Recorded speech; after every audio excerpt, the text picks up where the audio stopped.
साबर साहब, एक तो इमरान खान साहब को कभी यकीन है कि इलेक्शन आइन और कानून के मुताबिक, सुप्रीम कोर्ट के हुक्म के मुताबिक, आज हमारी इतला है कि हुकूमती इत्तेहादियों ने वज़ीर आज़म की सरबराही में मुलाकात की, उसमें इत्तेहादियों ने सख्त खदशात का इजहार किया और पार्टी भी आहिस्ता आहिस्ता साइड पे होने जा रही है। दूसरी तरफ प्राइम मिनिस्टर से आज अहम लोगों की मुलाकात हुई। खबरों के मुताबिक उन्होंने कह दिया कि आइन और कानून की हुक्मरानी के अलावा हमारे पास कोई ऑप्शन नहीं। आप क्या समझते हैं, वक्त पे इलेक्शन हो जाएंगे? अच्छा भट्टी साहब, बात ये है कि इनकी तकरीरें एक तरफ उनको तो रख दें, आपको भी मालूम है कि इनकी तकरीरों के पीछे क्या होता है। ये तकरीरों के हट के वफाकी काबीना के अभी तक 2 इजलास इन्होंने कहा हुए। एक इजलास वो हुआ जिसमें इन्होंने कहा कि हम रेफरेंस भेजेंगे चीफ जस्टिस के खिलाफ और 2 ऑनरेबल जजेस के खिलाफ, और ये वफाकी काबीना का फैसला है, और जिसमें उन्होंने रजिस्ट्रार सुप्रीम कोर्ट को ओएसटी बनाने का फैसला किया। उस वफाकी काबीना के इजलास के मिनट्स अभी तक हैं कहीं पे रिकॉर्ड पे? क्या उस वफाकी काबीना के इजलास का कुछ सरकारी एलामिया जारी हुआ है? जवाब है नहीं। इसलिए कि मेरे पास जो इत्तलात हैं कि वफाकी काबीना में वज़रा, जो इत्तेहादी जमातों के वज़रा अदर दैन पाकिस्तान मुस्लिम लीग नवाज़, बाकी सब जो हैं, उन्होंने कहा जी कि ये फोरम जो है ना वफाकी काबीना का, ये चलते हैं, वफाकी काबीना के इजलास होते हैं आइन और कानून के मुताबिक। ये इजलास इसलिए नहीं होते कि आप सुप्रीम कोर्ट ऑफ पाकिस्तान के खिलाफ, कॉन्स्टिट्यूशनल इंस्टीट्यूशन के खिलाफ, किसी और इदारे के खिलाफ बगावत कर दें। इवन वहाँ पे सेक्रेटरी काबीना और काबीना डिवीजन के जो अफसरान थे, उन्होंने भी इससे माजरत की। उन्होंने कहा जी कि ये अगर काम करना है तो फिर आप अलग इजलास बुलवा लें, हम इस सारे प्रोसेस में शरीक नहीं हो सकते क्योंकि हम भी जवाबदेह हैं। तो उसके बाद फिर इन्होंने सारे अफसरों को बाहर भेज दिया, और अफसरों को भेज के उसके बाद फिर ये मुंह लटका के बैठ गए आपस में कि अब हम क्या करें। ये तो ब्यूरोक्रेसी जो है वो अभी से ही इनकारी हो गई है। और उसके बाद अगला उस ऑफिशियल फोरम से, यानी कि वज़ीर आज़म हाउस का जो ऑफिशियल फोरम है, वहाँ से कोई स्टेटमेंट इशू हुआ कि जनाब आज वफाकी काबीना का इजलास हुआ और ये फैसले किए गए हैं कि हम सुप्रीम कोर्ट को के खिलाफ रेफरेंस भेजेंगे, जजेस के खिलाफ हम फैसले नहीं मानेंगे, हम ये कर देंगे। बिल्कुल नदारद, कोई नहीं आया रिकॉर्ड पे। उसके बाद अगला इजलास होता है जूम पे, ये जूम मीटिंग करते हैं काबीना की। उस जूम मीटिंग के बाद भी, जिसमें ये फैसले के बाद की बात कर रहा हूँ, उस फैसले के बाद भी क्या कोई सरकारी एलामिया देखा है आपने वफाकी काबीना का, जिसमें ये मुस्लिम लीग नवाज के खासतौर पर मुस्लिम लीग नवाज के जो लोग हैं वो कह रहे हैं कि वफाकी काबीना ने फैसला कर लिया है, सुप्रीम कोर्ट के फैसले पर अमल नहीं करेंगे, हम इस फैसले को मुस्तरद करते हैं, इसको रद्द करते हैं, अदम एतमाद का इजहार करते हैं। क्या कोई सरकारी एलामिया देखा है काबीना का? काबीना डिवीजन से पूछ लें, सेक्रेटरी काबीना से पूछ लें, और इंफॉर्मेशन का जो PR का स्टाफ है उनसे पूछ लें, कोई एक लफ्ज नहीं आया। अच्छा साबर, ये बताएं, अगर आइन में वाशगाफ लफ्जों में लिखा है सूबों की असम्बली तहलील होने में 90 दिन में इलेक्शन होने लाजम हैं, अगर कोई हुकूमत नहीं कराती तो उस वक्त की अपोजिशन के पास अदालतों के अलावा कोई और हल है कि उधर जाएं और अपनी दाद फरियाद इस्तदा करें कि जी आइन पे अमल किया जाए? नहीं, ये अदालतें ही हैं और सुप्रीम कोर्ट ऑफ पाकिस्तान ही इस पे अमल दरामद करवाएगी।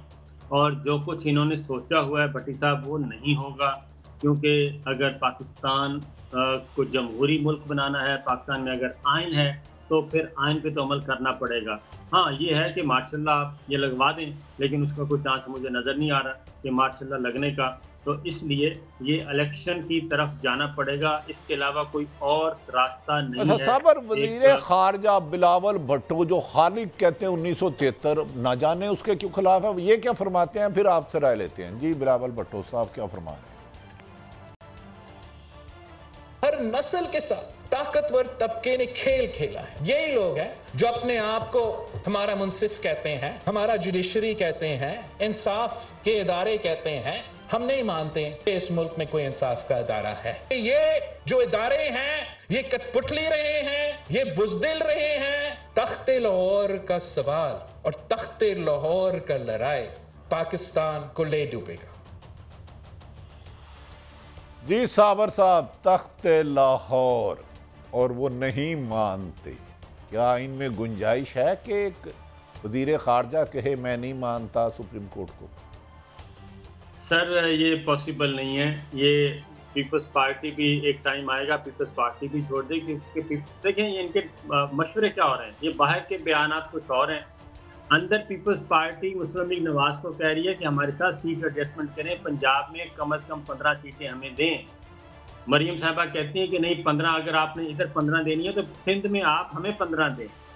ये नहीं होगा कि आप पंजाब में हमसे सीटें ले लें और सिंध में आप हमारी एंट्री बैन करें। पंजाब में आपकी एंट्री बैन है, सिंध में हमारी एंट्री बैन है। सिंध आपकी सियासी जागीर है, पंजाब हमारी सियासी जागीर है।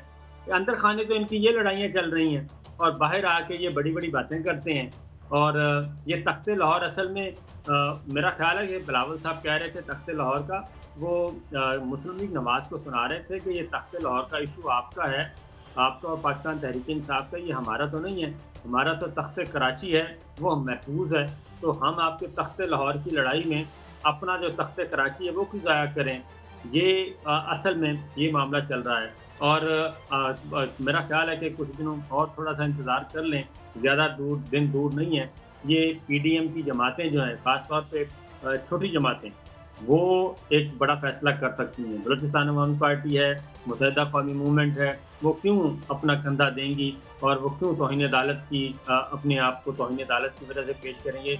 वफाकी काबीना के जितने इजलास हुए भट्टी साहब इस सिलसिले में, कोई एक प्रेस रिलीज आप निकलवा लें, कोई एक मीटिंग के मिनट्स निकलवा लें, कुछ नहीं मिलेगा। वहाँ पे सारा ब्लैंक है। वहाँ पे एक पॉलिटिकल डिस्कशन होती है, पॉलिटिकल डिस्कशन के अलावा कुछ नहीं होता, कोई चीज़ रिकॉर्ड पे नहीं है। अच्छा असद साहब, एक तरफ तो इमरान खान साहब ने आज बड़ा अहम इजलास किया है इलेक्शन मुहिम चलाने में और कहा ईद के बाद वो इलेक्शन मुहिम चलाएंगे, दूसरी तरफ PDM इलेक्शन नहीं कराती, तो ऐसी सूरत में पाकिस्तान तहरीक इंसाफ की क्या स्ट्रेटेजी होगी?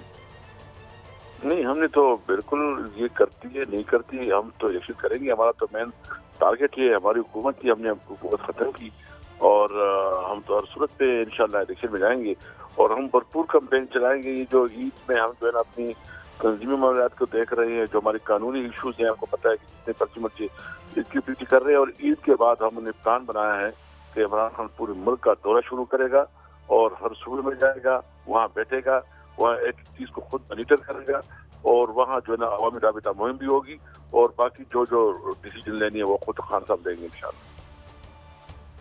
अच्छा ऐसा सब, कल साबक वज़ीर आज़म जो खुद अलाज की गरज से मोहतरम नवाज शरीफ साहब गए हैं कि 3 जज साहबान के बारे में रेफरेंस दायर करेगी हुकूमत, अगर वो करती है तो तरीके इंसाफ कहाँ खड़ी होगी? देखो, हम तो किसी भी सूरत में इनको नहीं मानेंगे। वो कौन होता है, वहाँ खुद भाग गया है, कन्विक्टेड है और मुल्क में आता नहीं है और वहाँ जो ना जिस तरह बातें करते हैं और मुल्क में मजीद अदम इस्तेहकाम लाने के लिए, हालांकि उनको चाहिए था कि उसकी हुकूमत है कि वो मुल्क में अदम इस्तेहकाम से इस मुल्क को निकालने में अपना किरदार अदा कर दे और उधर जो है ना उल्टा वो काम कर रहे हैं। हमने तो आज रात अभी हमारी बल्कि मैं अभी प्रोग्राम से निकल के हम प्रोग्राम में जाएंगे, तो आज हम मना रहे हैं यूम तशक्कुर और हम भरपूर तौर पर ऐलान करेंगे कि हम अदालतों के साथ है, अदालत के पीछे खड़े हैं और हम हर सूरत में अपनी अदलिया का हिफाजत और तहफ़्फ़ुज़ करेंगे। अच्छा साबर, क्या नवाज शरीफ साहब पाकिस्तान आने का कोई इरादा रखते हैं? उनके लीडरान पिछले कोई 3 साल से मुख्तलिफ डेट्स दे चुके हैं, आपके पास इंसाइट क्या है? क्या नवाज शरीफ साहब वतन अजीज़ पाकिस्तान में आ सकते हैं? नवाज शरीफ साहब वतन अजीज़ में वापस फिलहाल तो नहीं आ सकते, क्योंकि वो स्विट्ज़रलैंड जा चुके हैं, वो सऊदी अरब भी जा रहे हैं, वो बाकी यूरोप के ममालिक में भी जा चुके हैं। अगर उन्होंने आना होता तो पाकिस्तान आ सकते थे, लेकिन क्योंकि अभी तक हालात उनके मुवाफिक नहीं हैं और 1 साल हो गया उनके भाई की गवर्नमेंट है, इसके बावजूद वो वापस नहीं आ सके। वो असल में ये जो लड़ाइयाँ लड़ रही हैं, सुप्रीम कोर्ट पे गुस्सा निकालते हैं, कभी मिलिट्री स्टैब्लिशमेंट पे गुस्सा निकाला जाता है, मरीम साहबा और नवाज शरीफ साहब वो इसीलिए निकालते हैं कि वो कहते हैं कि उनको इनोसेंट डिक्लेयर किया जाए। और जो साकिब निसार साहब पे, आसिफ सईद कोसा साहब पे, जस्टिस उमर साहब, बंदयाल साहब, चीफ जस्टिस साहब पे, ये ऑनरेबल जजेस पे जो सारी गालम गलोच हो रही है वो इस वजह से हो रही है कि उन्होंने कोई भी महफूज रास्ता out of the way extra constitution देने से इनकार किया है। और फिर वापस जाते हैं कि फैसल वाडा का केस आया था, उन्होंने कहा था कि फैसल वाडा के केस के साथ हमारा केस भी क्लब कर दें और हमें भी वही रिलीफ दे दें जो फैसल वाडा साहब को मिलेगा, लेकिन वो नहीं हो सका। तो ये जितनी भी इस वक्त गालम गलोच और सुप्रीम कोर्ट ऑफ पाकिस्तान पे जो हमले हो रहे हैं, हाई कोर्ट के चीफ जस्टिस साहब पे हमले हो रहे हैं, उसका बैकग्राउंड ये है और कोई इसका कुछ नहीं है, ना उसमें कोई लीगल ग्राउंड है, ना कोई कॉन्स्टिट्यूशनल ग्राउंड है। ये कहते हैं कि हमें क्लीन चिट दी जाए नवाज शरीफ साहब को लंदन बैठे हुए को, और वो जब लैंड करें तो वो इनोसेंट शहरी हों, उनकी सजाएं भी ख़त्म कर दें, उनके डिस्क्वालिफिकेशन भी ख़त्म कर दें।